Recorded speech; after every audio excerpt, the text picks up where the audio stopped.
Hello, my name is Randy Rolfe, and I'm president of the Institute for Creative Solutions, and I'm sharing foundational concepts about vibrant health through natural living. And today I want to talk about the DASH diet. You may have heard of it. It's dietary approaches to stop hypertension. And it was developed by a group of physicians based on current scientific evidence and under the aegis of the National Health Institutes of Health. And they're still operating on some old research that was actually misleading and has been largely debunked, and that is about the dangers of saturated fat. Now, when the animals are unhealthy and not eating what they're supposed to eat and overcrowded and given medications, yes, their fat is not going to be healthy. But good, healthy pasture-raised animals that have saturated fat, or the milk, 3.5 or 4% milk that's from cows that are kept healthy, then that's actually been part of the human diet, at least for the European people, for millennia.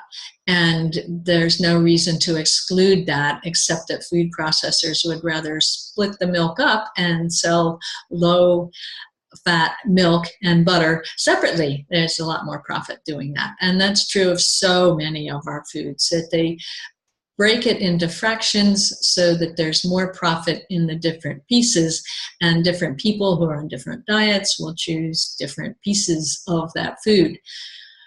If you've listened to any of my programs, it's about whole foods. All the healthy populations around the world eat whole foods. They minimize chemicals and additives. They don't eat much refined foods. And the DASH diet does talk about trying to avoid additives and start with unprocessed foods, use real food, and that gets a lot of the toxins out of your diet. But they've only recently started talking about avoiding refined sugars and flours. They just limit the sugar, not limiting the salt as much, because we're finding that extremely limited salt doesn't help blood pressure at all. It might even make blood pressure worse. So again, we're back to the idea of eating foods in a variety.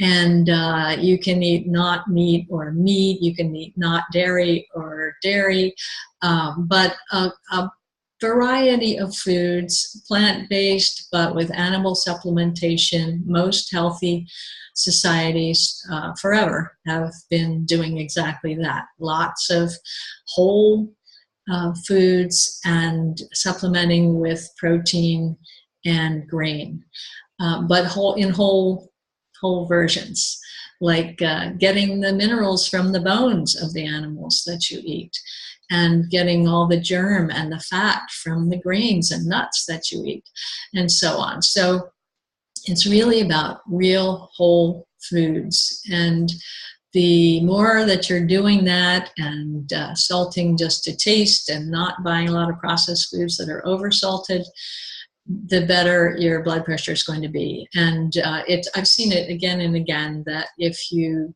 cut out the sugar and detox, keep yourself hydrated, and get a good night's sleep, blood pressure will reduce. And they're finding that those kinds of things also reduce the likelihood of depression, sleeplessness, anxiety, and so on.